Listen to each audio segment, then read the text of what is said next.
Hear ye, hear ye. You are listening to an old-timey podcast. I'm Kristin Caruso. And I'm Norman Caruso. And on this episode, we're pleased to present the first annual D.B. Cooper Suspect Awards. Woo!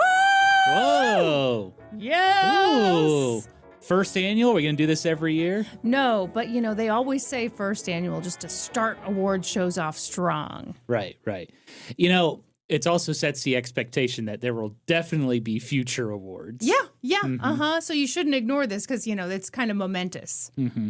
That's like when they released the Doug movie and they called it Doug's first movie.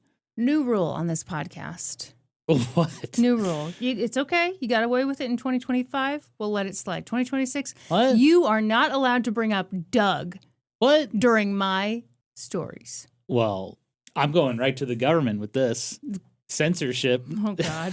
It's alive and well, folks. Yeah. Do you have a Patreon plug for us, sir? I do.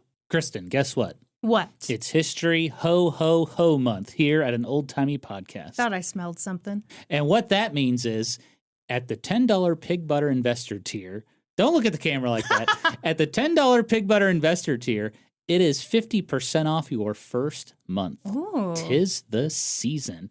On that tier, you're going to get bonus episodes, a sign card and stickers, early ad-free video episodes, access to our monthly trivia parties, which, when this episode drops, we are having trivia. Holiday trivia, baby. Wow. You do have to sign up. It is a good time. I promise trivia is a fun time. It is. Last month, Kristin was absolutely humiliated. We don't need to talk about that. I came in second. But she came in second in her stolen. own trivia. That first place was stolen from me by a vegetarian of all people, so. We respect the hell out of them, folks. Along with trivia, you also get 10% off all merch and ad-free episodes of Kristin's old podcast, Let's Go to Court. So please, head on over to patreon.com/oldtimeypodcast. That deal, History Ho Ho Ho Month, expires at the end of the year, so get on over there right now. Right this minute. And with that, Kristin, I'm ready for the first annual D.B. Cooper Suspect Awards. I am so excited. But first, I got to do previously on. Oh, you going to sass me for pressing buttons over here? Well, it depends. Are you going to take your sweet time or are you going to get to stepping? Oh, you ready? Yeah. Previously on an old-timey podcast. On Thanksgiving Eve, 1971, a nondescript man boarded a plane headed to Seattle.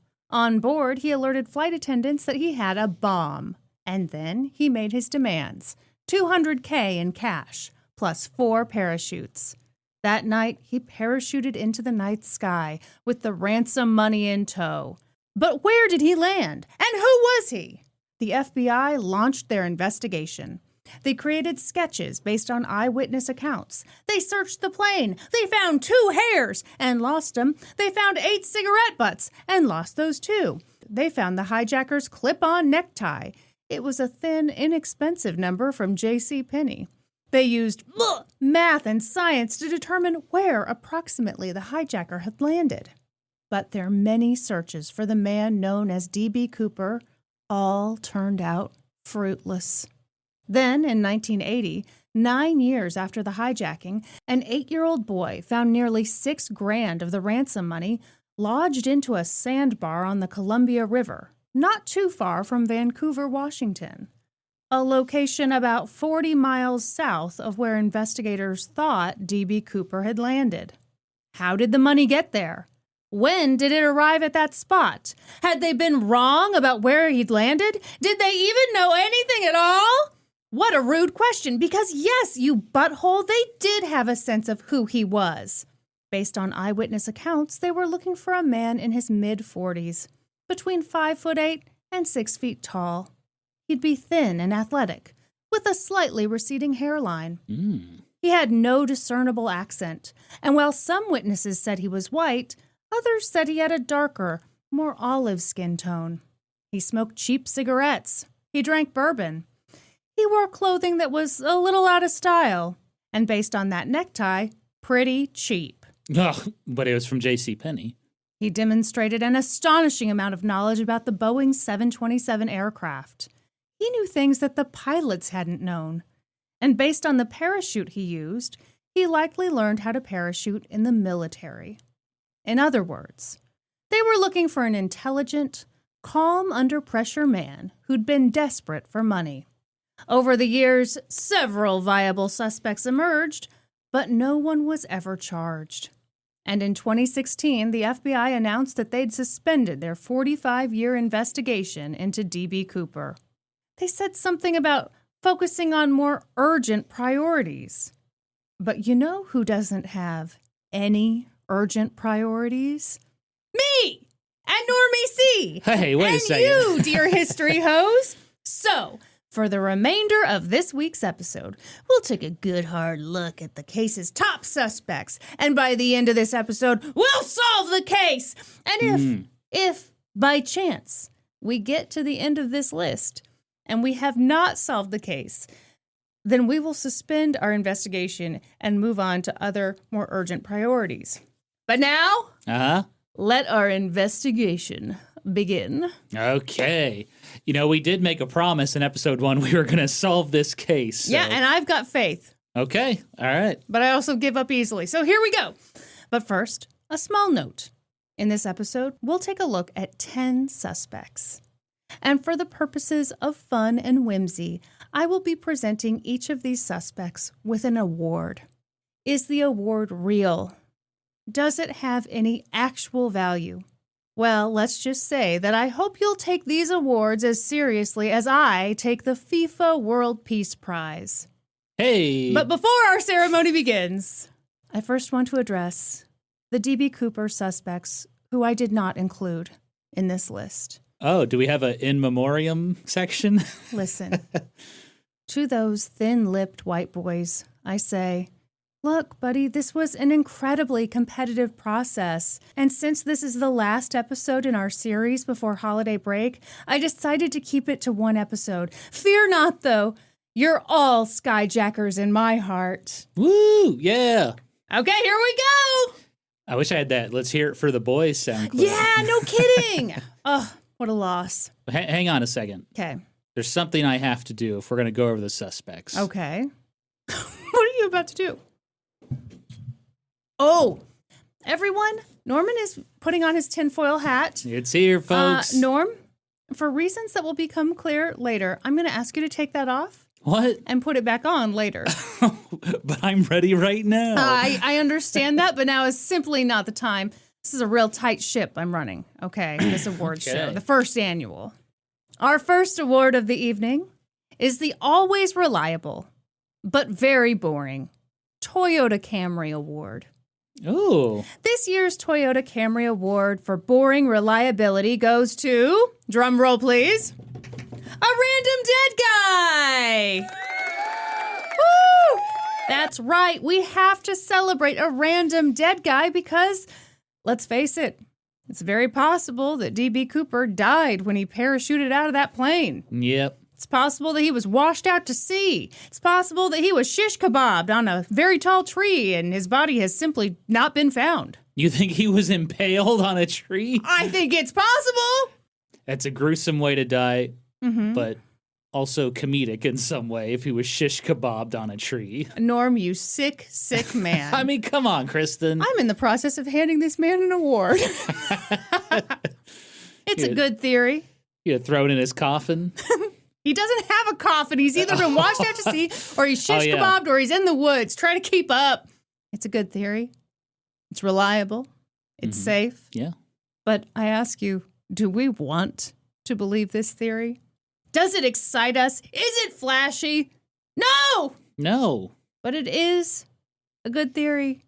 And that is why the Toyota Camry Award goes to a random dead guy. Yes, okay, everyone, thank you. No speeches. Our second award goes to someone unexpected. Someone who proves that maybe women really can do it all. Ooh. For that reason, I am pleased to present the Barbie Dreamhouse Award to Barbara Dayton. That's right, a woman. We really can do everything. A woman suspect? Yes, including maybe cosplay as a man and pull off the only unsolved skyjacking in United States Whoa. history. I've never heard this one. Sisters are doing it for themselves. You've never heard this one? No. Norm, okay, here we go. Buckle up. Barbara Dayton is a fascinating suspect. Barbara was a trans woman. In fact, she was one of the first people in Washington state to receive gender-affirming surgery. She transitioned in 1969, 2 years before the hijacking. Here's her background. She was a World War II veteran. She went skydiving for fun. She went so often, she found it boring. She was a pilot, but she didn't qualify to become a commercial pilot. So maybe she had a bit of a grudge. And people love to think that D.B. Cooper had a grudge because he said that cool thing to Tina Mucklow. I just have a grudge. Yeah. She worked with explosives. She worked in construction. She'd had a really tough life. She rode with the Hells Angels. She had a history of violence. At the time of the hijacking, she lived just south of Seattle. Convenient. Knew the area well? At one point, she even confessed to the crime. What?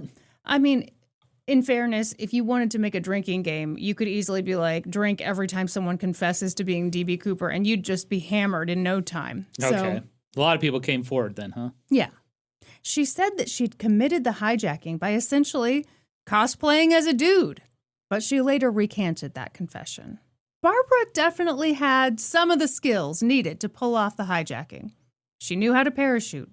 She knew about explosives. She knew about flying. The FBI said they were looking for someone who was smart and desperate for money, and Barbara fit that bill. This next part could mean something, or it could mean absolutely nothing. Okay. But her medical records revealed that 8 days before the hijacking, she reported feeling depressed.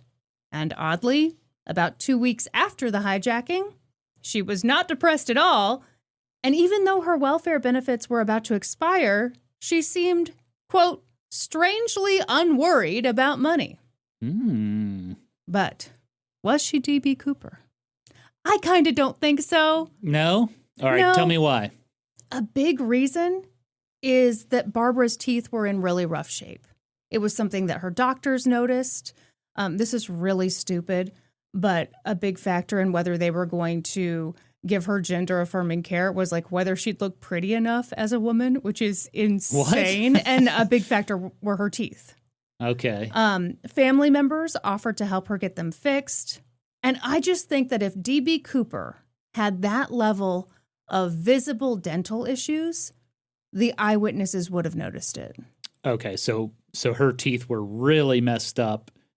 Enough that it was noticeable. Enough that a witness would have been like, yeah, D.B. Cooper had really bad teeth. Right. Okay. I also think, given what people have said about Barbara, that she probably didn't have D.B. Cooper's temperament. He was so calm under pressure, and she seems like a little bit more of a wild card, a little willing to say anything. Yeah. For those reasons, we can't say she's D.B. Cooper, but we can say that she is the proud winner of the Barbie Dreamhouse Award. All right. Our third award of the evening goes to a shy, nondescript man whose brother was obsessed with Nora Ephron. Nora Ephron? Yes. The one who sings, "Don't know why I didn't call." No.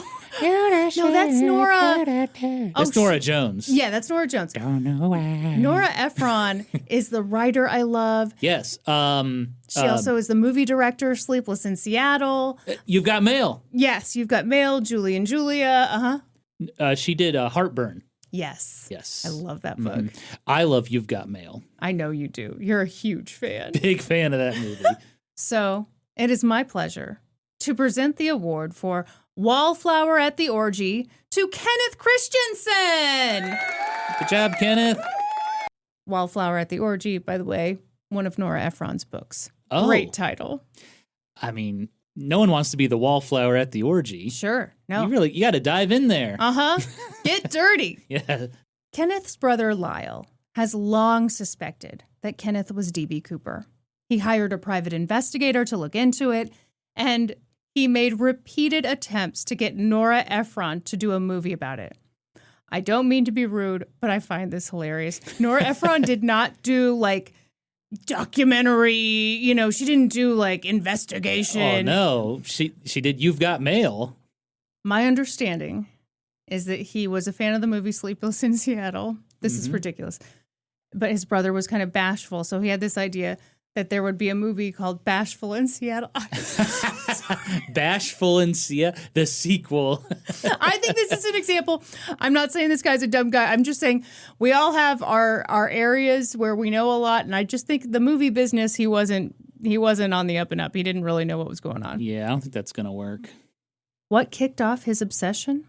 Well, on his deathbed, Kenneth told Lyle something to the effect of, "There is something you should know, but I cannot tell you." Okay, that doesn't...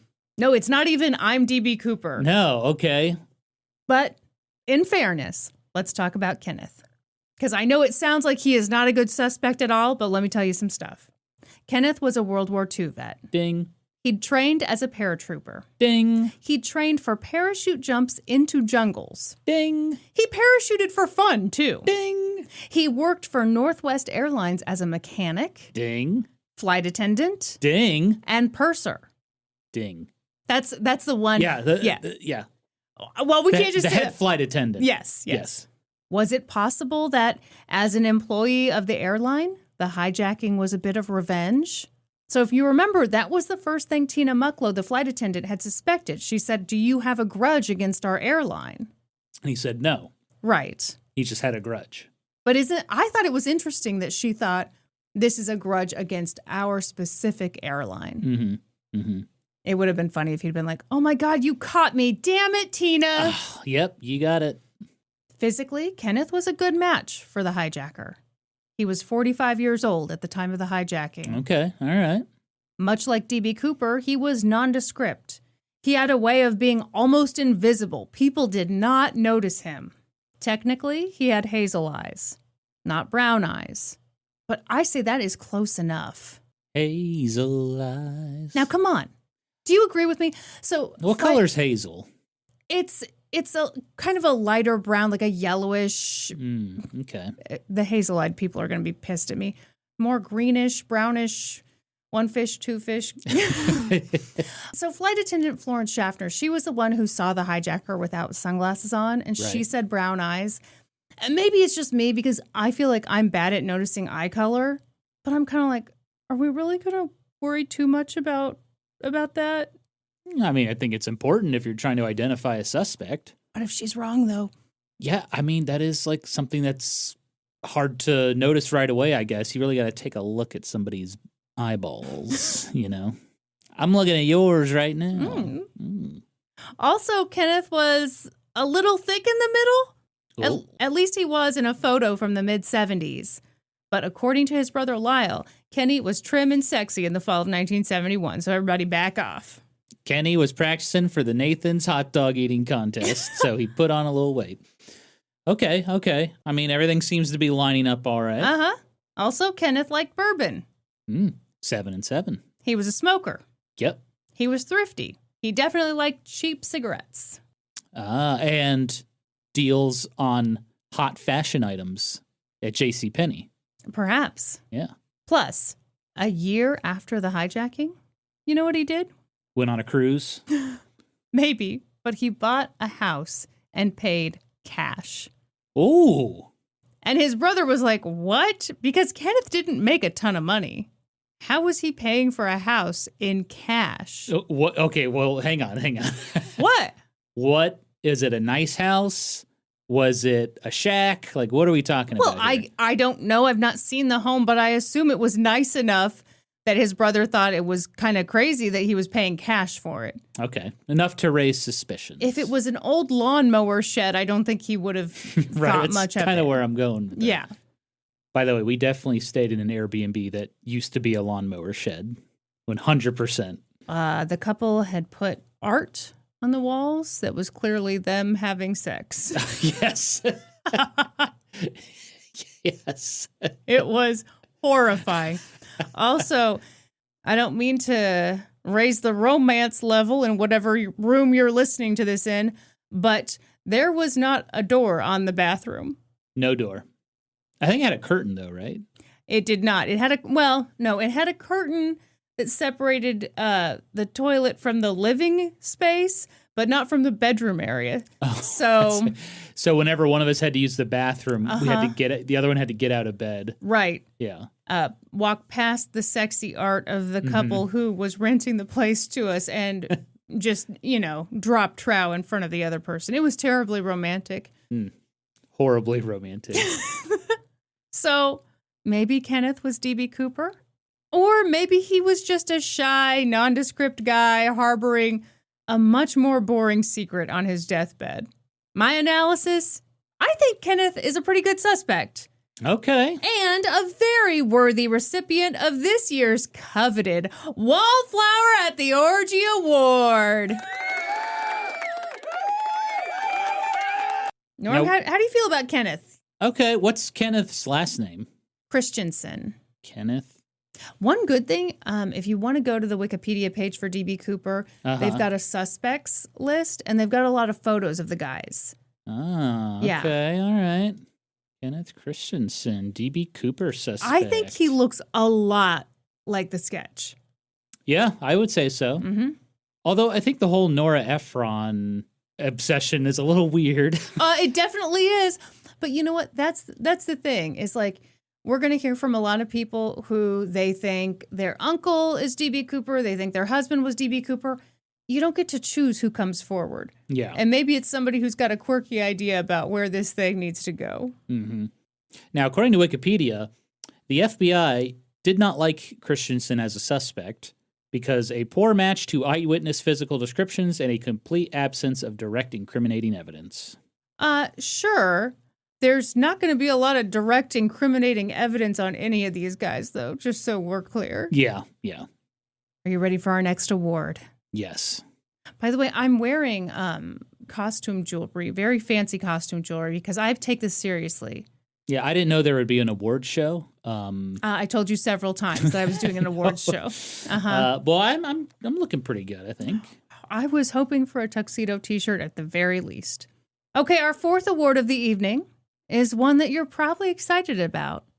But likely, after you hear it, you'll never think about it again. I'm pleased to present the $19 Hamburger Award to Lynn Doyle Cooper. $19 hamburger? Yeah, you're going to see what I mean. Okay. We're excited at first. We're going to try it and then go, okay, and forget about it. Sounds like a mediocre restaurant to me. Yeah, but you're going to pay a lot. Okay, in the year of our Lord, 2009, L.D. Cooper's niece, Marla Cooper, came forward to say that she suspected that her uncle had been D.B. Cooper. She said that when she was 8 years old, she remembered him coming to Thanksgiving 1971 at her grandma's house near Sisters, Oregon.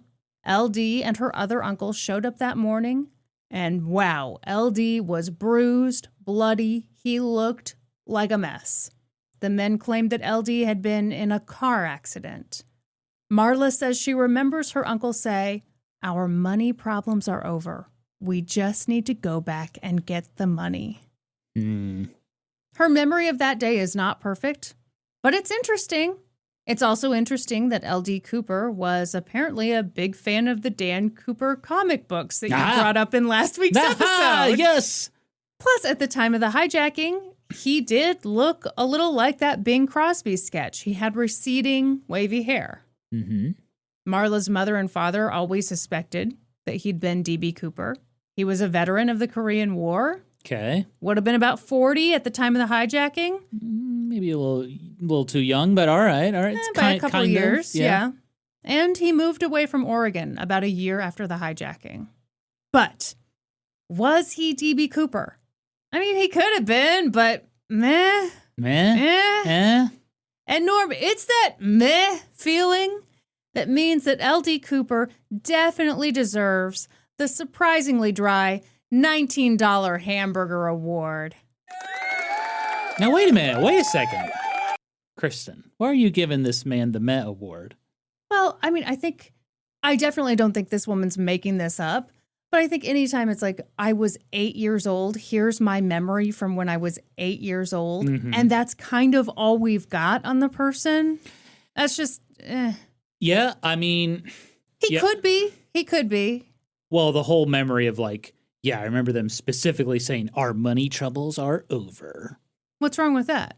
I don't know. That just seems like a weird thing to remember when you're 8 years old. I don't think so. I think that it seems kind of shocking, and I feel like people tend to remember the more shocking stuff, like he comes home, he's bloody. Yeah. Okay. And I mean, I realize other people weren't raised like me in the Pitts household. We talked about money all the time, but I imagine in most normal households, when an adult says, our money troubles are over, it might stick in a kid's mind. I don't know if I would care about that at 8. Maybe. Maybe I was a distracted young boy. Yeah. You wanted more video games, and you know what you have to do to get more video games? Well, I would need an allowance for one. You'd need your uncle to hijack a plane and get ransom money. And so you'd be thrilled about this, Norm. Our 5th award goes to possibly the coolest man who has ever existed. Whoa. It is my honor to present the Since When Is Being Awesome a Crime award to Sheridan Peterson. All right. Okay, within a week of the hijacking, our boy Sheridan was under suspicion, and for good reason. He was a World War II vet. He was a smoke jumper in the 50s. Do you know what a smoke jumper is? No. They are elite firefighters who parachute into the wilderness to battle blazes. Oh, that's awesome. Keep your panties on. He worked as a technical editor for Boeing. Ever heard of it? In fact, he was a founding member of the Boeing Employees Skydiving Club. Just a fun club. We all go skydiving. He worked in the department that wrote the manual for the Boeing 727. Oh, so he knows a lot about that plane. Yeah, he knows everything there is to know about it. In fact, Sheridan parachuted during a Boeing promotional exercise wearing, get this, a business suit and a pair of Oxford loafers with a 50-pound sack of flour strapped to his legs. Why? It was just for a promotional exercise, for a cool photo. But why did he have flour on his legs? Well, I don't know. It was just extra weight. What was the point of that? Okay, wow, that's very specific and interesting. Why? It just sounds like it was like a trial run for Right. the DB Cooper jump. It sounds exactly like it. Business suit, Oxford loafers, a big, it wasn't flour. It was a ton of cash strapped to him. World War II veteran, you said? Uh-huh. Also, he worked at a skydive center in the early 60s, the same place that, about a decade later, would supply the parachutes to DB Cooper. Plus, he was into civil rights. He assisted refugees in Vietnam during the Vietnam War. He spoke out against the Tiananmen Square massacre. Some people think that this is evidence that he had a grudge against the establishment and therefore was definitely the hijacker, my God.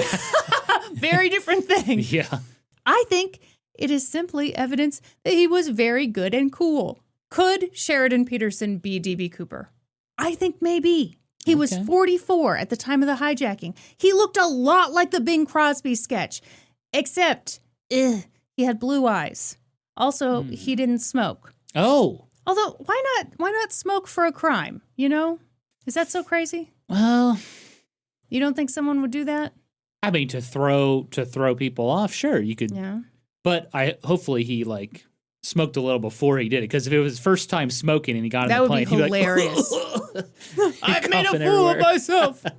Well, he's definitely got all the credentials to pull off this. No kidding. But, the eye color doesn't match, so that's interesting. Look at his photo. Did you look at his photo? Okay. And try not to be seduced by the coolest man you've ever heard about. Sheridan Peterson. Ooh, I don't know. I think he looks like the Bing Crosby sketch. You don't see it? I mean, his hairline's really leaving his head. Well, in the it's Bing way Crosby farther sketch, back. he was kind of, No? I mean, yeah, he definitely looks like the alien Bing Crosby sketch for sure. Okay. Sheridan always maintained that at the time of the hijacking, he was living in Nepal with his wife and children, where he was writing a book about American atrocities in Vietnam. For whatever reason, even though Sheridan was initially listed as a suspect, he didn't actually get interviewed by the FBI until decades later. And after that interview, the FBI agent who talked to him was like, "Oh my gosh, that man was fascinating." He's so cool. But also, no, I can't say that he was D.B. Cooper, but fascinating guy. Yeah. But was he, though? Maybe. Or maybe the only thing he was guilty of was being awesome.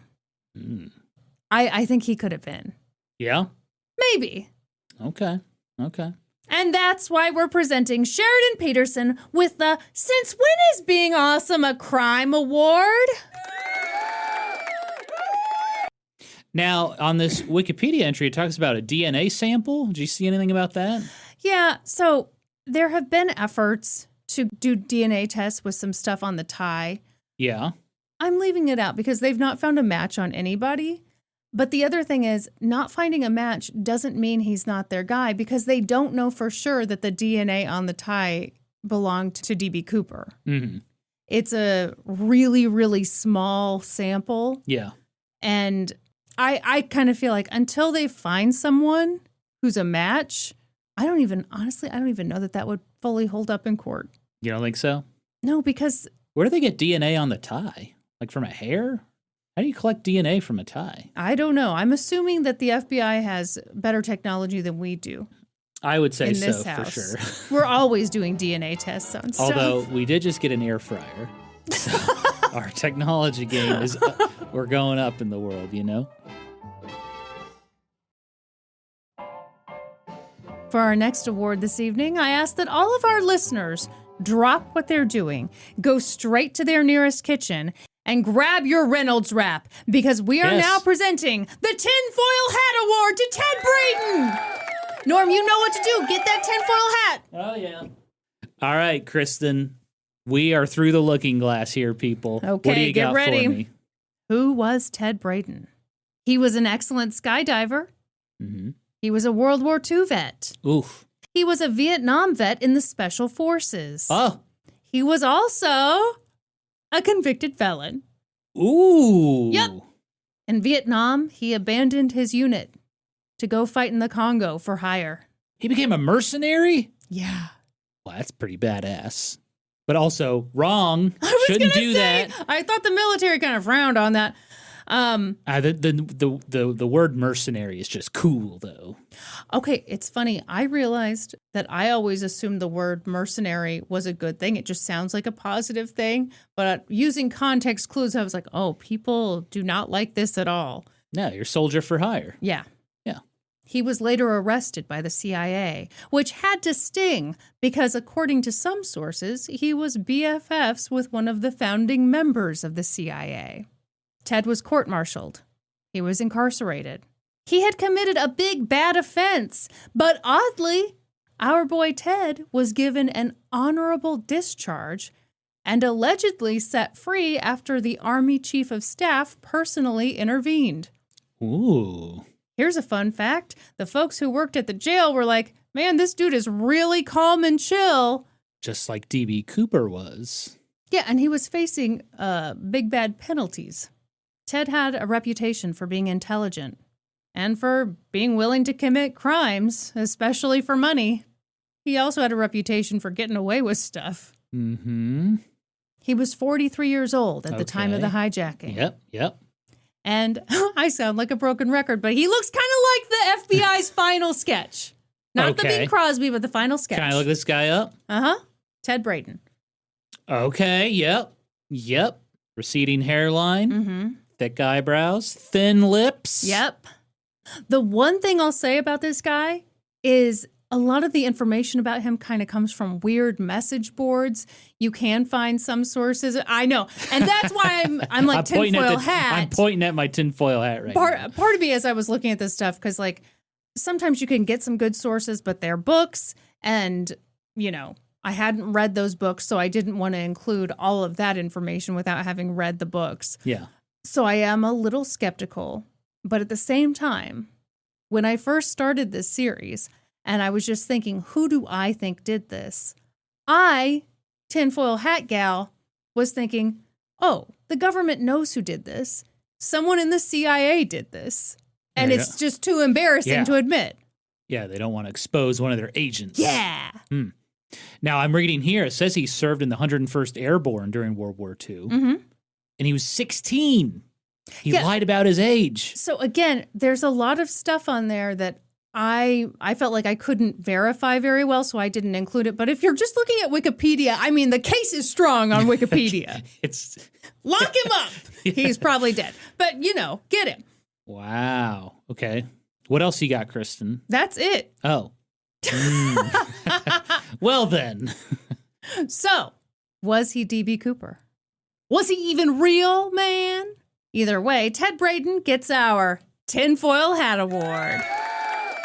What do you think of him? Strong suspect, I would say. Yeah. Now, did it say what area he lived in? I imagine he lived in a lot of different places. Yeah, and, if he's ex-military, ex-special ops guy, he's going to study the area no matter what. I believe also he grew up in Ohio, so that would explain the accent. Mm-hmm. The no accent. Okay, so he was a suspect. Mm-hmm. Did he commit any other crimes after D.B. Cooper? Oh, yeah. Yeah, I think that's strong suspect right there. It's hard to take you seriously with that tinfoil hat. Well, you better. We're going to solve this case, Kristin. Okay.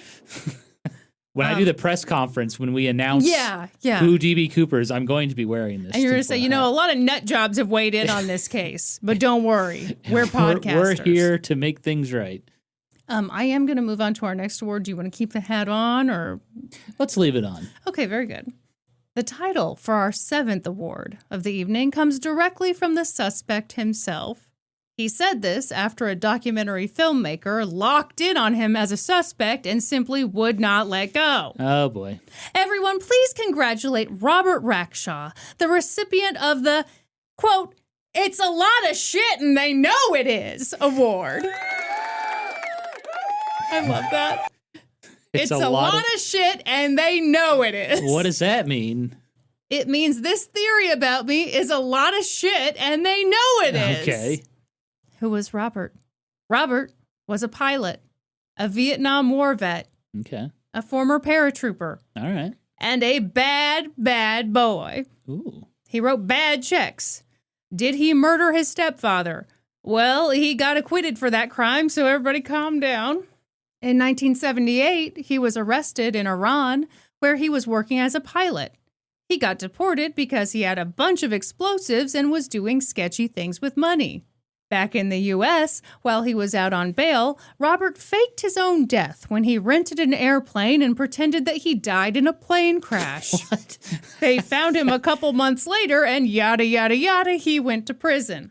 Unfortunately for Robert, a while back, a documentary filmmaker named Thomas Colbert and his team of amateur sleuths became convinced that Robert Rackshaw was definitely D.B. Cooper, and Norm is shaking his head. No, this guy sounds a little too wild to be D.B. Cooper. Too wild. D.B. Cooper hijacked a plane with a bomb and did what no one had successfully done before. He got the ransom money, he parachuted out, never to be seen again. Any suspect has to be kind of a wild guy. Yeah, but this guy doesn't seem cool enough. Cool enough? Yeah, he's not cool enough. He faked his own death in an airplane. I mean, that's pretty wild. That's not common cool. Also, it was a rented airplane. So He rented it. That's just rude. Yeah, I don't know. This guy seems like a wild card. But go on. Okay. Don't you have to be a wild card to do what D.B. Cooper did? I think you just have to be very, very skilled, and it has to be very well planned out. And I feel like this guy is just kind of all over the place. All right. You feel like D.B. Cooper is the type of guy who does something like this and doesn't get caught for anything else in his life? Possibly. You don't think he's like a thrill seeker who puts himself in these situations? See, I don't know. I expect a man with a tinfoil hat on to have all the answers, half of them made up. I'm a really bad conspiracy theorist. I got to tell you. I mean, I'm great at making the tinfoil hats, but I don't believe any of this shit, okay? Okay. So they locked in on him as a suspect. It had to be him. It was definitely him. Yeah, and I hate that. I do too. That is bad documentary filmmaking. I can see how it happens. I can see how you get locked in, you get excited, but what do you do with that? Are you going to harass somebody?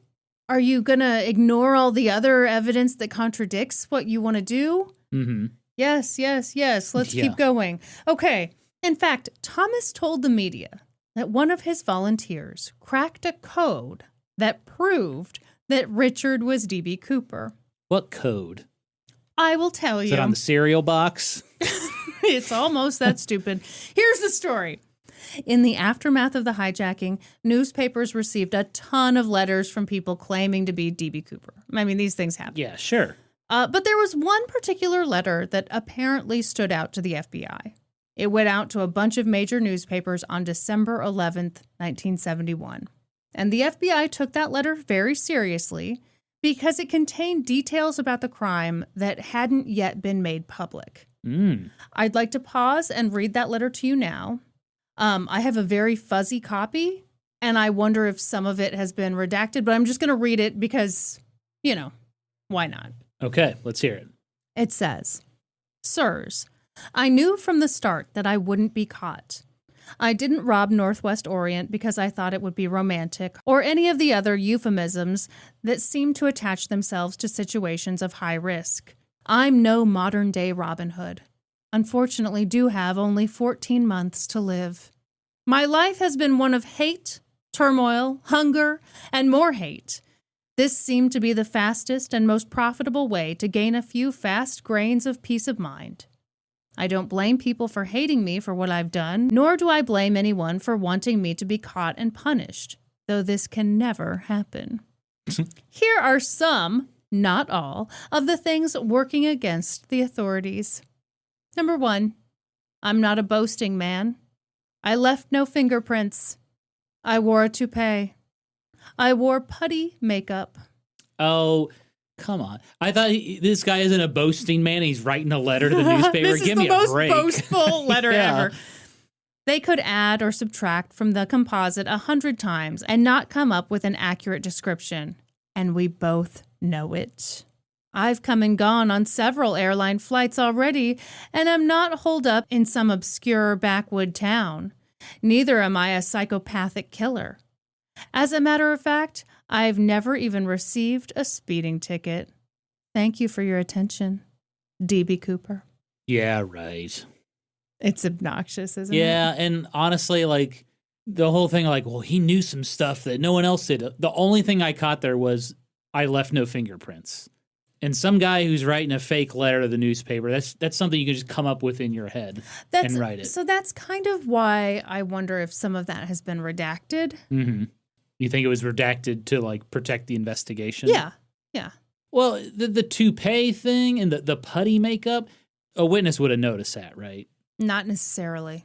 Putty makeup? Okay, when you hear putty makeup, what do you think? I'm thinking of just foundation.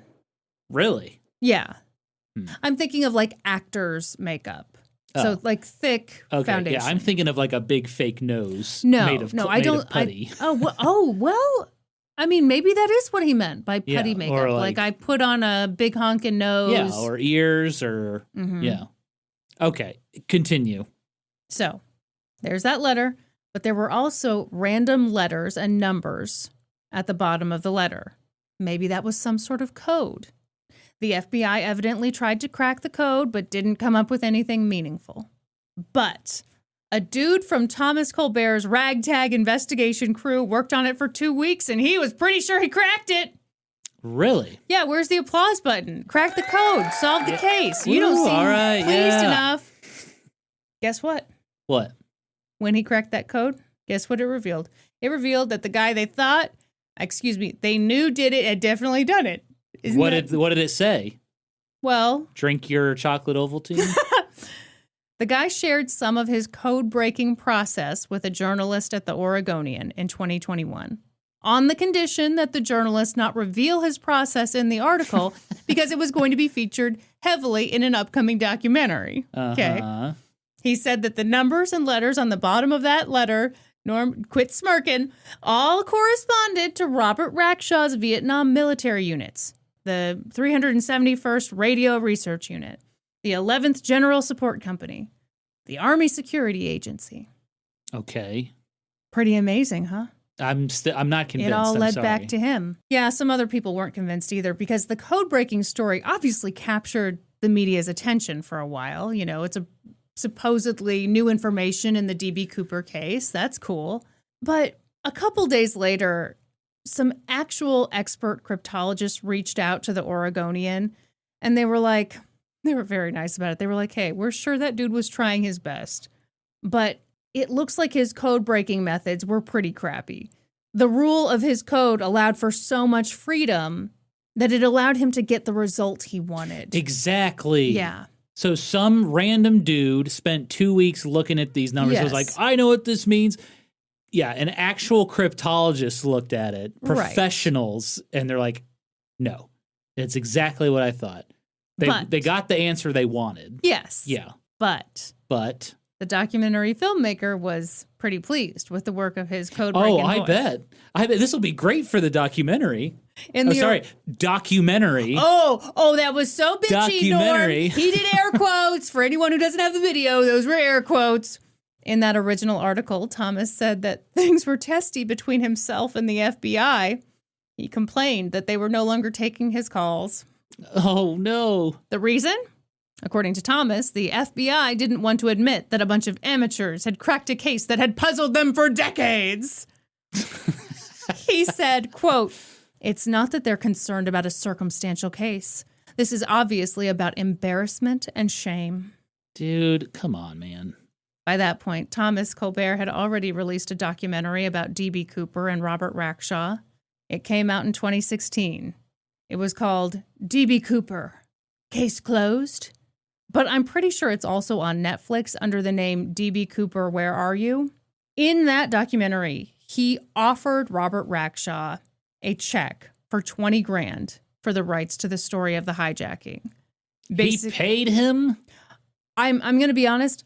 I turned the documentary off because I thought it sucked. So I don't know what came of it.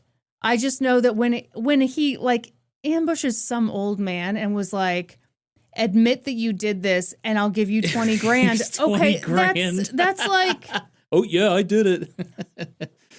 oh, she admitted she's a witch. You know, I feel like For shame. it sucks. Personally, I do think that Robert looks a little like the final FBI sketch. It pains me to say that because I don't like this at all. All right, I gotta look at this guy.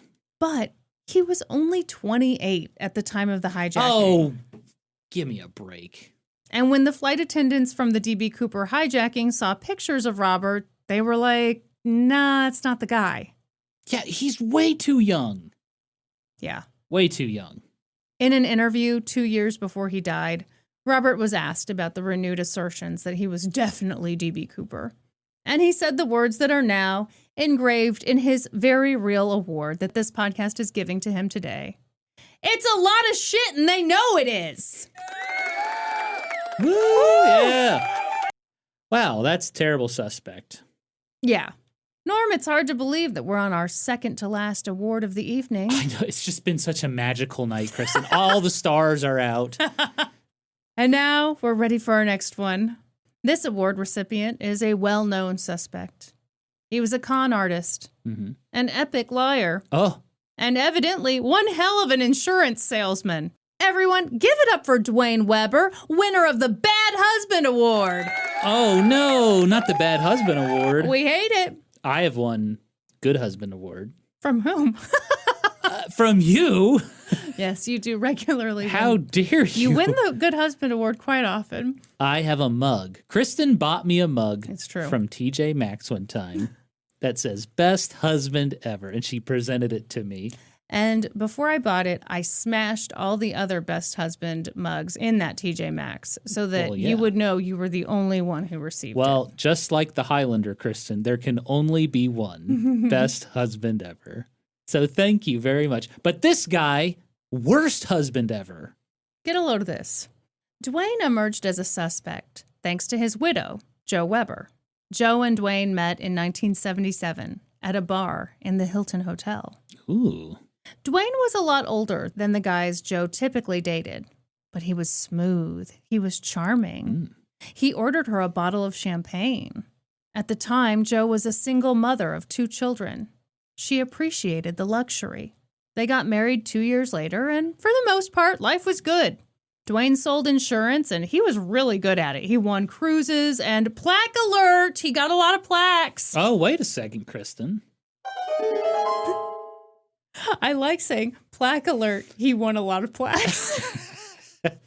Dwayne was super charming, so funny, but he also stole stuff.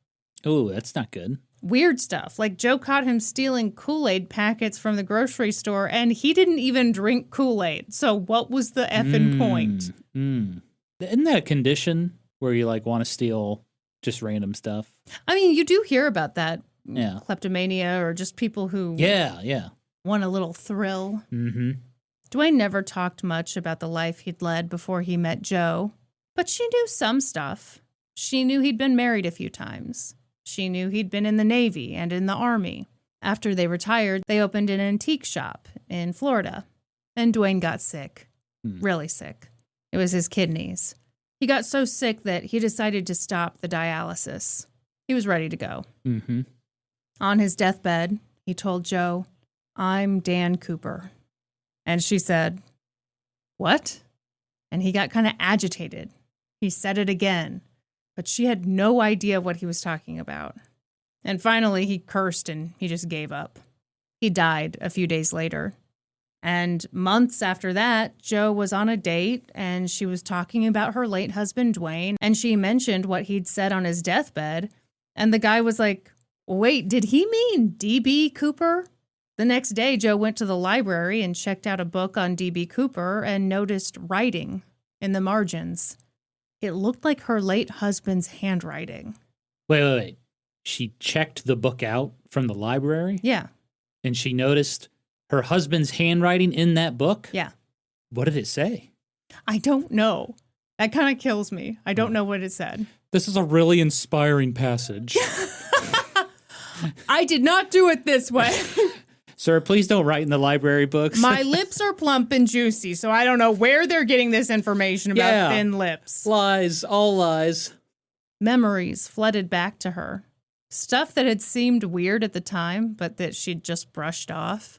For example, she remembered that in the late 70s, Dwayne was having a nightmare, and he woke up in a panic, saying, "I left my prints on the aft stairs. I'm gonna die." Oh, my fingerprints on the stairs. But he didn't say stairs. He said aft stairs. What's aft stairs? So that's interesting to me because it's an unusual word. A simpler and more civilian way of putting it is the stairs on the back of the airplane. Mm-hmm. But it's funny because in a lot of these sources, they talk about the aft stairs. And when I've told this story, I've not used that word because I think it's an unusual word and people don't know what it means. Right. I didn't know what it meant. Yeah. So I've just been saying the stairs at the back of the plane. So the actual terminology is the aft stairs. Yeah. Okay. That's interesting. Yeah. Another time, Jo remembered finding an airline ticket in his sock drawer. She couldn't swear to it, but she was pretty sure it was a Northwest Orient ticket from 1971. She remembered asking him about it, and he just kind of blew her off. But she noticed that the next time she went to the sock drawer, that ticket was gone. Another time, in 1979, he took her out to Southwest Washington and told her, "That's where D.B. Cooper walked out of the woods." And she said, "How do you know that?" And he said, "Maybe I was on the ground." And she just took that as a joke. See, this is the tinfoil hat suspect right here. Later, on that same trip, they were driving along when he stopped the car on a bridge over the Columbia River. He told Jo to wait in the car, and he got out, went into the trunk for something and was gone for a couple minutes. And the next year, 8-year-old Brian Ingram found 3 bundles of D.B. Cooper ransom money not far from that area. Had Dwayne maybe thrown some of the ransom money off the bridge? Why would he do that? I don't know. Maybe if he felt like he couldn't use it. Those bills are not usable. Yeah. Not in that condition, at least. But like you're saying, he took perfectly good ransom money, put it into the river, and then the kid found it, right? Well, I'm not saying anything. Okay. And Joe's just saying, Joe's not saying I saw him put money in the water. She's just saying, here's this weird thing. Yes. And I would say, if he felt like this money cannot be spent because of the serial numbers, then maybe that's a reason to try to get it out of his possession. Also, assuming it hadn't been well kept, I wouldn't go as far as to say that it was in perfect condition, assuming he did throw it into the water. Mm-hmm. But it was only a partial amount of money. So it's like, what did he do with the rest of the money? Yeah, only a partial amount was found. Yeah. What else you got, Joe? Then there was his knee injury. He always claimed that he'd gotten it from jumping out of a plane. Joe brought her suspicions to the FBI, but she didn't have any real evidence, and plus, a lot of people confessed to being D.B. Cooper. Sure. So they listened, and it seems like maybe they looked into it a bit. But then one day, in 1995, a guy called Joe. He'd bought Dwayne's old van, and while he was cleaning it, he found a wallet. He returned it to Joe, and she went through it, and she was stunned by it. She had never seen that wallet in her life. The driver's license was for John C. Collins, but Dwayne's picture was on it. The wallet was filled with all kinds of stuff that didn't make sense. A picture of the San Marino Sanitarium, an NRA card under the name John C. Collins, an honorable discharge paper from the Navy for John C. Collins, a piece of paper that at the top read, Commutation of Sentence, State of Missouri. Missouri? According to that document, John C. Collins had been sentenced to 4 years in prison for grand stealing. He'd been released after 2 years. Joe was freaking out. Who the hell had she been married to? Who the bleep did I marry? She shared that information with the FBI, and she also shared it with the media. And one guy, a reporter from U.S. News and World Report, took her seriously enough to really look into Dwayne's background. And holy crap, did he find some stuff. Okay, let's hear it. He discovered that Dwayne had spent most of his life in prison. He'd been a con artist. During World War II, he'd run a con where he seduced women and got the GI checks from their husbands. What? Messed up. That is so messed up. Yeah, he went to prison for that. So he didn't serve in the war. He was just conning ladies back home? I think he probably served some, but also he was serving ass back home to the ladies, you know. Serving his ass? What? Well, I don't know. Serving ass? I don't know. I was trying to... Hey, you want some of this? I guess he was serving dick. You know, whatever. Hey. He's the bad guy, not me. Later, he went to prison in Ohio. After that, he was in San Quentin. Then he was in Folsom. Then he went to prison in Colorado. When he was 33 years old, he was arrested at a Florida nightclub where he'd been caught flirting with women. And while they were in the hazy fog of seduction, he stole their wallets. Oh, that's so mean. This is way worse than stealing those Kool-Aid packets. I agree. One thing's for certain. Dwayne Weber sucked. But was he D.B. Cooper? He would have been 47 years old at the time of the crime. Mm-hmm. He was a smoker. Okay. He drank bourbon. He matched the physical description of the hijacker. But I don't think there's enough to say he was D.B. Cooper. No. What I do think there is plenty of evidence that he loved lying to and manipulating women. And I think that is what he has done to his wife, even in death. And for that reason, I'm giving Dwayne Weber the Bad Husband Award. Oh, should we be applauding the bad husband? No, we should be booing him. I feel bad for Joe. She's been through a lot. Yeah. And some people really dismiss her as like, oh, she's so raw, blah, blah, blah. I just cannot imagine. You meet this guy, you later find out everything was a lie and you're trying to get to the truth of something and you feel like you're onto something, it would be, and maybe she's right. Honestly, maybe he was D.B. Cooper, but I really just think what he was more than anything was a guy who loved to manipulate women. Yeah, and it sounds like maybe he really didn't have the training or expertise to pull off what D.B. Cooper did. Well, the one thing I'll say about that is, yeah, that's a good point. A con artist, though, an experienced con artist, I feel like they can be a quick study. Mm-hmm. And remember, the skydiving expert had said, yeah, someone could do what D.B. Cooper did successfully after 6 or 7 jumps with an instructor. So a lot of these other suspects were experts. This guy was definitely not an expert at that, but I don't think that means we can rule him out. Yeah, but like the knowledge of the planes and like doing those kinds of jumps and knowledge of the area, I don't know. I'm not buying this guy. He just sounds like a con artist to me. All right.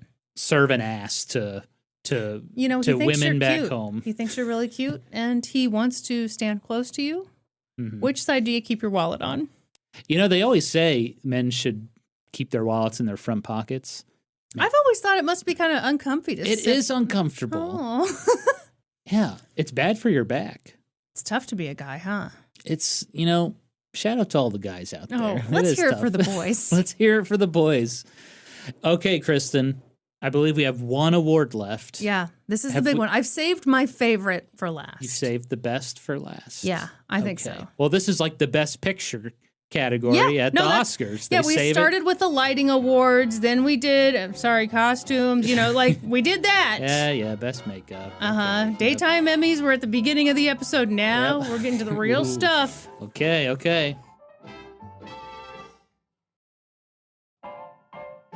Okay, this is the final award of the evening.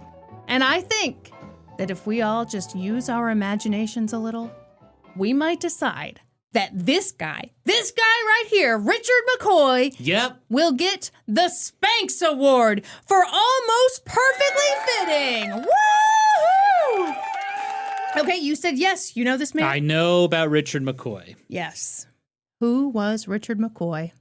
Former military. He did 2 tours of duty in Vietnam. He was an expert in explosives. He joined the Green Berets as a helicopter pilot. He was an avid skydiver. In the military, he demonstrated remarkable calm under pressure. For example, once, when an American helicopter had engine trouble and was forced to land in an area where they definitely did not want to land, another helicopter came to rescue it, but then they had engine trouble, went down, and in the process, both of those helicopters caught fire. Oof. So Richard, who was flying another helicopter, very bravely got down as close as he could to the scene, got out of the helicopter, found 2 survivors, and saved their lives, brought them to safety. So he's a hero. Yeah, maybe. Another time, he was flying in an area with thick fog. He had no tactical map, but somehow he found his target. He opened fire.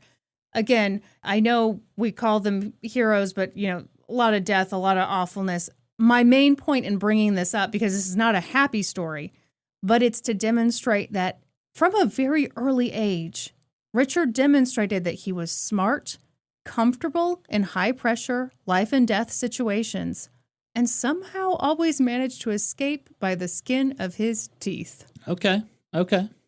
He'd been born in North Carolina, but later moved to Utah. He enrolled at Brigham Young University. Go Cougs. Really? Are they the Cougars? I think they're the Cougars, yeah. How cute. He married a woman named Karen. They had 2 children, Shantae and Rich. Richard wanted to go into law enforcement, maybe the FBI. He certainly had the skills. This was after his military career? Yeah. Okay. At BYU, he wrote a paper about the different ways that authorities could cut down on hijackings, because, it was a big problem. Yeah. Richard McCoy's life definitely wasn't perfect.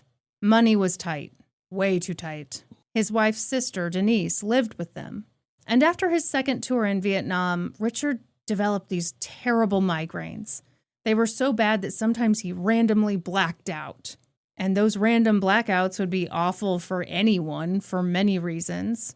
But they were especially tough for him because it meant that no one would ever trust him to fly a plane again.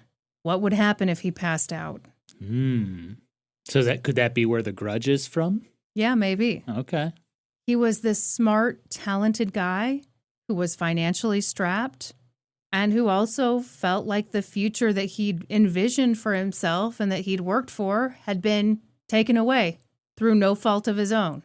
And maybe it was because he was writing the paper about hijackings, or maybe it was because he was plotting something. But around this time, he asked a good friend of his, a state trooper, "Hey, do you think it would be possible to parachute out of a commercial airplane?"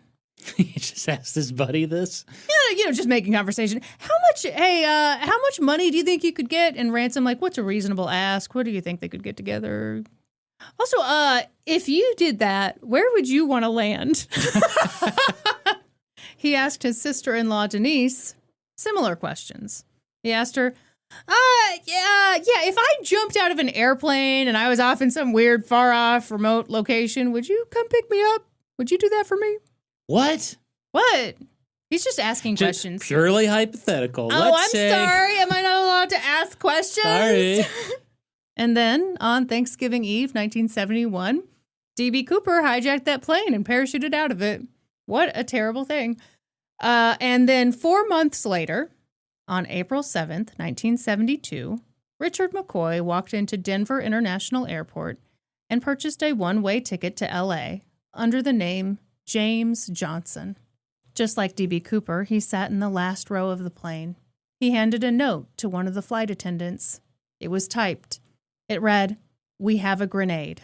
The pin has been pulled. We have pistols. They are loaded. We have C4 plastic explosives." We? We. Do you have an accomplice, or was he just fooling people? He had a Tickle Me Elmo doll. Oh, Kristin. I'm sorry, that was not right. Those didn't come out to the 90s. I apologize. Yep. They would also been like, this guy's nuts. He thinks the doll is alive. He keeps touching that doll. He's tickling it for some reason. Okay, before we go any further. Yeah. You say D.B. Cooper, did this thing Thanksgiving Eve. Mm-hmm. So did Richard McCoy, did they talk to his family like, hey, where was Richard McCoy on Thanksgiving Eve? Why would they do that? Well, I'm guessing. He's just now committing a hijacking. Norm. Okay, I'm getting too far ahead of myself. You sure are. Okay, I am sorry. Let me fall back. Okay. You're getting a little excited. I am getting very excited. Okay, continue. He demanded $500,000. And just like D.B. Cooper, demanded 4 parachutes. Investigators wanted to talk to his family. I'm sorry, that's way too soon in the story. Hey. He let the passengers deplane, just like D.B. Cooper had. And again, just like D.B. Cooper, after the plane took off, he lowered the rear stairs, or aft stairs, as some of us say, and parachuted out with the ransom money in tow. He'd worn sunglasses. He'd worn a toupee. He'd covered his skin in tan makeup. Richard McCoy survived the jump. He landed on top of the ransom money. And as soon as he hit the ground, he ran. He ran and ran and ran, and he ran until he spotted a drive-in restaurant. He ordered a large Coca-Cola. I'm thirsty. Hijacking a plane makes me thirsty. Really work up a sweat. He hitched a ride with some kid, and as they drove, they listened to the radio. There was a breaking news story. Someone had just hijacked a plane and parachuted out of it. Again. Ugh. Do you have the DJ Khaled another one? Another one. Yeah. When Richard got home, his sister-in-law Denise was onto him. So was his friend, the state trooper. Denise was like, your friend has called twice. He thinks that you're the guy who hijacked that plane. Is he right? Did you do it? You can tell me. Did you do it? You can tell me. You know all those questions you were asking me a couple weeks ago? Maybe you shouldn't have done all that. Maybe irrelevant now? A few days later, Richard was getting ready for National Guard duty when the FBI arrested him. And they must have been pleased as punch because the evidence was all right there in the McCoy home. Just a giant bag of money in the entryway, Norman, right by the shoes. They found the parachute, the helmet, a pistol, $499,970 in cash. Poor guy had only spent $30 at that diner. Richard's trial was a slam dunk for the prosecution. The dude had been caught. He was sentenced to 45 years in prison. But for the FBI, and for really everybody, including Norman Caruso, the question wasn't, did Richard McCoy commit the hijacking in April? The question was Richard McCoy also D.B. Cooper? He wasn't the perfect fit. Mm-hmm. Richard was just 29 at the time of the D.B. Cooper hijacking. Yeah, just to preface this, I don't think Richard McCoy is D.B. Cooper. You don't? No. Why not? Well, go on. Go on. We'll talk about it. All right. Eyewitnesses had said that the hijacker was in his mid-40s. Plus, even though I personally think he looks... I'm about to say he looks like the first FBI sketch. I've said that about every dude we've brought up. Yeah, and all the witnesses were like, that's a terrible sketch. I know. Quit fact-checking me. There's another detail that makes him not perfect for this. Richard, much like myself, has very prominent ears. They're stick-em-outies. Stick-em-outies? Stick-em-outies. Surely the flight attendants would have noticed those big Dumbo ears. They would have featured prominently in the sketch. But there were so many other factors working in his favor. D.B. Cooper had left a clip-on necktie and the tie pin on the plane. Investigators showed the tie and tie pin to his sister-in-law Denise and his mother-in-law, and both women confirmed that the tie and tie clip belonged to Richard. They showed it to Richard's friend, the state trooper. He couldn't say for sure that Richard had owned that specific tie, but he was like, well, I mean, Richard did like to wear skinny, solid-colored clip-on ties. That specific tie? They looked at the tie and they're like, that is definitely Richard's tie. Yeah, and with the tie clip, I don't see why that's so crazy. Okay. I've seen him wear that before, yeah. Yeah, but it's available at JCPenney's. It was Not available for a nationwide. year and a half. It was out of style, Norm. Yeah, but like it was available nationwide for people to buy. Okay, but not as a set with that tie clip. And they are saying the tie clip and the tie, yes, he wore that. I'm not buying it. Why not? Are you secretly Richard McCoy? No. What's happening? Well, for real, why not? You're getting in the slammer, you freak. Yeah, I'm just it's a tie that was sold at JCPenney. I just don't know how his family could be like, yeah, that's definitely Richard's tie. Okay, maybe they're not saying that is exactly his tie, but they are saying, okay, you're asking me, did he own something like this? Have I seen him in something like this? Uh-huh. Yes, I have. Okay, that's fine, but I don't think you can take that and be like, that means he's D.B. Cooper. I am not saying that. I know. But see, you add up all the circumstantial evidence and you've got something strong. Okay. I don't see what motive they would have to lie about that. Okay. You. Continue, Kristin. They dug into his background. What had he been doing on Thanksgiving of 1971? Mm-hmm. They pulled credit card statements. They pulled phone records. And they found something interesting.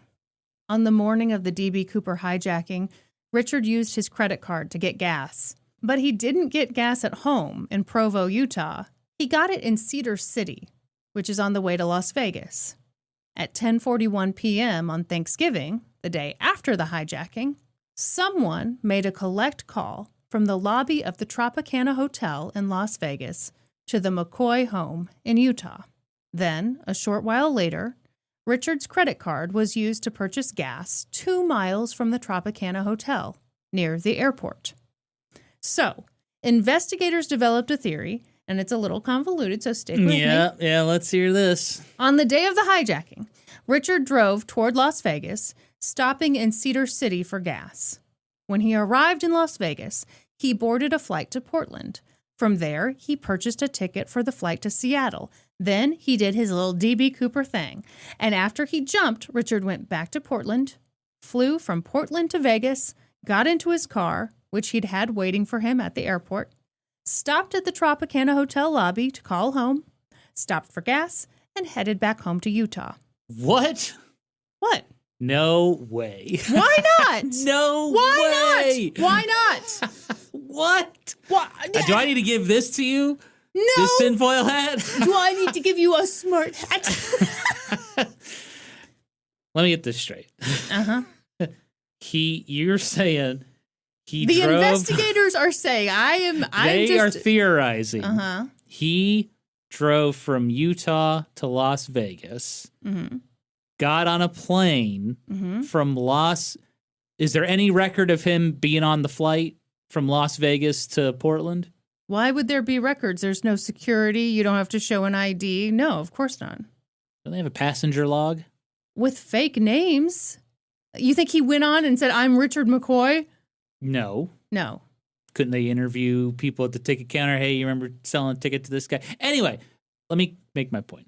6 months ago, you sold a ticket. Flew from Vegas to Portland, then buys a ticket, Portland to Seattle. He does the hijacking.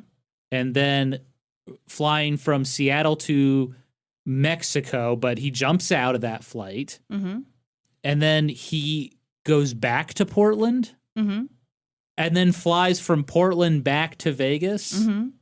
Yeah, that's too much. Why is it too much? There would have, okay, so there's a lot of unanswered questions. He jumps out. How does he get back to Portland? Probably hitchhikes. He hitchhikes to Portland? Probably. I mean, I but don't know. But he's south of Seattle. I mean, how far is that? I don't know. But all in the span of a day? No way. In the 70s, no way. People were hitchhiking like nobody's business. Kristin. Yes. How many? I'm going to look Don't this up. try to talk logically to me when you've got a tinfoil hat on. Hang on. I'm going to see how far that hitchhike is. Everyone, I can tell you're all on my side, and I appreciate it very much. Kristin. Norman. It's 161 miles from where they think D.B. Cooper landed to Portland. I'm sorry, I meant Portland is south of Seattle. So he hitchhiked 161 miles. Maybe he hitchhiked. Who knows? Maybe he found a bear and he rode that bear. Found a magical unicorn. And it sprouted wings and took him to the Seattle airport. You know what? You are rude. You're mean. That's a ridiculous set of events. Yeah. I got to tell you. All right. Yeah, and I guess it does seem... I mean, this guy is asking his family, hey, what would you do if I hijacked a plane, did this, did this? And they think he was capable of pulling off some heist like that? Yeah. He's just a copycat. He just copied what D.B. Cooper did. Yeah. No, you've kind of convinced me. The Spanx Award, it just doesn't fit.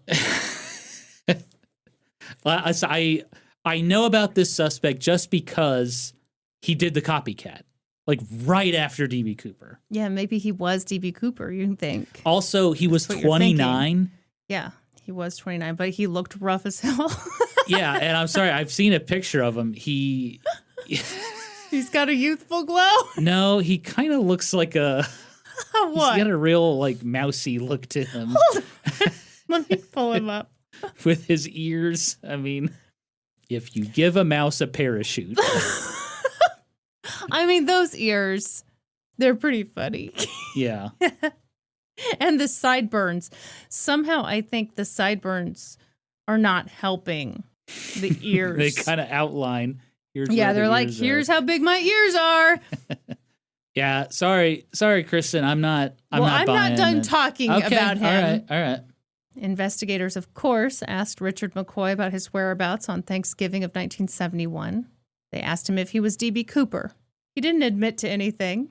He claimed he'd been home on Thanksgiving. He'd been helping Karen make dinner. What do you think of that? Okay, did they then ask Karen, was Richard home on Thanksgiving helping you make dinner? They know he wasn't. Mm-hmm. The credit card statements. Uh-huh. The collect call. Okay. He's lying. Okay. That's fair. I forgot about that. Yeah. He's lying. Okay. And his wife is going to lie for him. Don't you think? Well, I don't know. Oh my gosh. See, this is how I know I can't commit a crime. You would snitch on me so fast. So fast. Yep, I definitely think it was Kristin. Here's all the information I have, wow, officer. She wasn't even on our suspect list. Yep, I know, but I just have a feeling. Richard remained calm throughout the interrogation.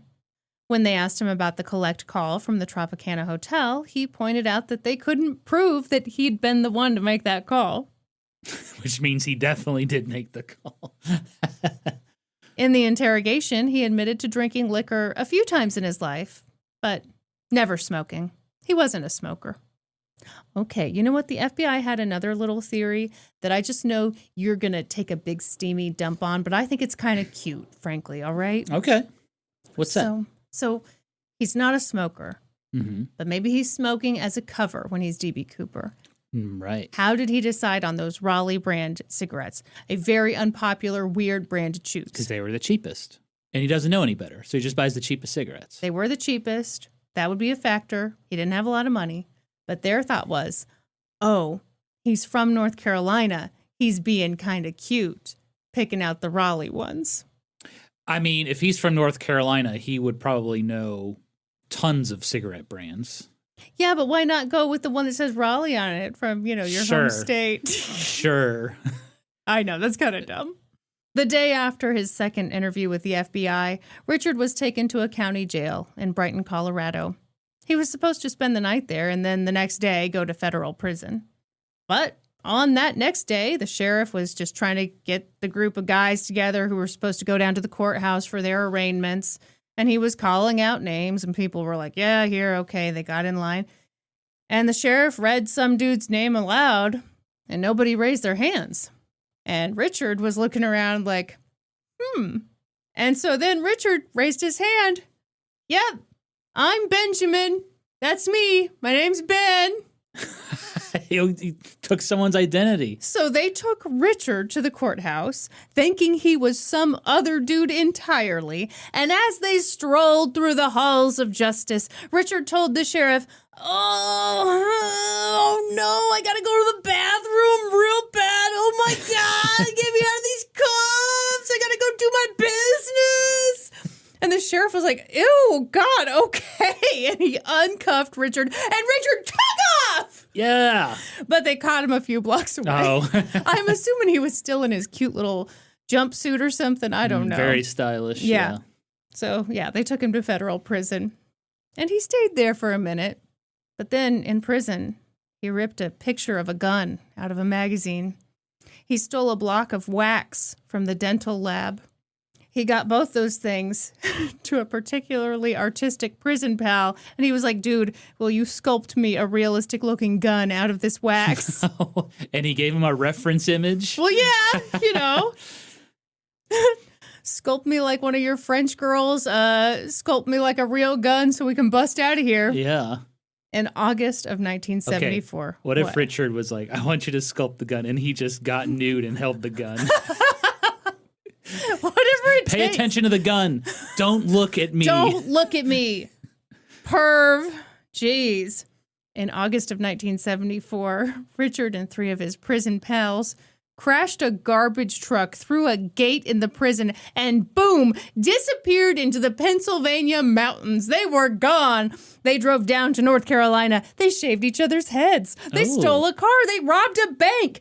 But the feds were looking for him, and at one point, they spotted him! The feds were in a helicopter flying over the escaped convict's vehicle, and the feds started blasting, and the four dudes were like, yikes, and they bailed out. Richard and one of the dudes managed to stay together. They went to Gatlinburg, Tennessee, and they stayed at a Howard Johnson, but it was not a nice place, so they decided, fuck it. We made all that money robbing a bank. Why not live it up? No. So Richard bought his daughter a birthday present. Guess what it was? A little car. girl. A car. No, a little girl. Oh. A diamond. Diamond jewelry. For a little girl? Well, you're making it sound like he did something crazy, so... A horse! He bought her a horse! Oh, a horse! He and his prison pal got an apartment in Virginia Beach. They filled it with lots of nice decor and a ton of weapons. They became roommates? Yes, why not? In Virginia Beach? Yeah. Yeah, my old stomping ground. Richard began planning his next hijacking. They went for runs together because they wanted to be in shape for the hijacking. I think it's not cute. It's not cute, but it's kind of fun. It kind of sounds like a fun sitcom. If it were a movie, we'd be like, this is stupid, this is too unrealistic, but it's so fun that it was real. Also, I don't like it, but also. I love that they got an apartment together and worked out for their next scheme. But then one night, they pulled up to their apartment in Virginia Beach. They didn't know that the FBI had staked them out. And as Richard approached the door, he heard something. He reached for his gun, but he was a little too late. An FBI agent shot and killed him. Wow. End of story. So, was Richard McCoy D.B. Cooper? No. For what it's worth, his children think so. They waited until their mom passed away before they said publicly that they think he did it. There's something sweet about that, I think. Yeah, maybe they didn't want to put their mom through all that. Sure. And just a few years ago, a YouTuber/amateur investigator announced that he discovered a parachute tucked away in Richard McCoy's mother's shed in North Carolina. He says he gave it to the FBI. And of course, he thinks that it's the parachute that he used for D.B. Cooper. But who knows? I mean, he could be just a parachute. Well, and he had parachutes for his copycat hijacking, too. Right. I mean, if they can prove that that parachute came from the skydiving school in Washington or wherever, because isn't that where D.B. Cooper got his parachute? Yeah. If they can prove it came from there, then that's huge, but like... It would be, but I mean, this was a couple years ago and nothing's really come from it, so I kind of... Yeah. Wow. I have this whole thing about, in fairness, there are good reasons to eliminate him as a suspect. See, I thought you'd be like on the train with me. We'd be choo-choo-chooing on the Richard McCoy train, but instead you're like, this is dumb, I'm bailing. Come on, ride this train. I'm jumping off. So yeah, he was 29. Yep. He had the wrong eye color. Yep. His eyes were blue. All three of the flight attendants were shown pictures of Richard McCoy, and they were like, not him. Yep. But still. No. He seems like he maybe could have done it right. No, he was a copycat. Oh, come on. And because he maybe kind of could, for that reason, we are concluding this award show by presenting Richard McCoy Jr. with the Spanx Award, because it almost fits. It's almost perfect. We just have to squint a little and hold our breath, and let's close this case. Oh. Wow. What'd you think of our final suspect, Norm? One of the more famous suspects, yeah, but not D.B. Cooper. Folks, we're done handing out awards this evening. But before we go, let's talk about the good that came from D.B. Cooper. Oh. First of all, we got one hell of a mystery. We love that. Mm-hmm. But also, D.B. Cooper, in his own strange way, made flying a lot safer. After the hijacking, the Federal Aviation Administration made some changes. They demanded that all Boeing 727s be fitted with Cooper vanes. They're little latches on the outside of the plane that prevent people from overriding the cockpit and opening the door mid-flight. A good change. Very good. Also, airport security became a thing. By 1973, the FAA required airlines to search passengers and their bags. And suddenly, it became much harder to get on an airplane with an arsenal of weapons and a dream of parachuting out into the night sky. Another good change. Well, if you hate freedom. And with that, we conclude our series on D.B. Cooper. And we wish all of you a happy holiday season. Please join us at the Crystal Light After Party. Ooh. These award shows always have killer after parties, and ours is no exception. Yeah, I don't think Crystal Light has ever sponsored the Oscars, but it sounds like they're sponsoring us, huh? It sounds like that. It sounds like they are. Are they, though? When the cease and desist letter comes, we might have to do a little retraction. Listen, they're all about free press. Yeah. They will happily take free advertising from an old-timey podcast. So who stood out to you? Gosh, Kenneth Christensen. Yeah. And what was his name? Ted? The CIA guy? Yeah. Yeah, CIA guy stands out. Kenneth Christensen, the guy who was an excellent parachuter, worked for Northwest Airlines. I think he's a good one, too. Mm-hmm. I also think that really cool guy Sheridan, who knows? He could just be a cool guy, which is not a crime. Cool. Yeah, of course, there is also the very real scenario of D.B. Cooper died. Oh, Toyota Camry Award. I know. Fart at a party. My God, I know, Norm. and his there's a meme of like there's like a drawing of D.B. Cooper as a skeleton with the parachute still on his backpack, holding a bag of money. Yeah. And it's like, we're looking for this person. It's like, we're hoping we can find that somewhere in the woods out there. But I mean, we've talked about if he landed in the water. Yeah. Who knows?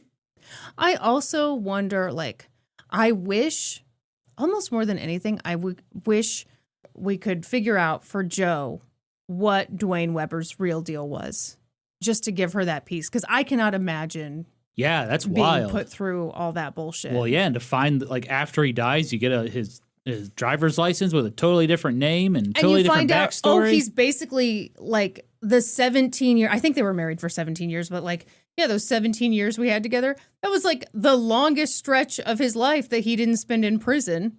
Yeah. What a wild thing to discover about somebody. Do you think he conned her out of stuff? I'm sure. I don't see. And even if the con is this right now, saying on his deathbed, I'm Dan Cooper. Yeah. Yeah. Oof. And then maybe all those memories are just things.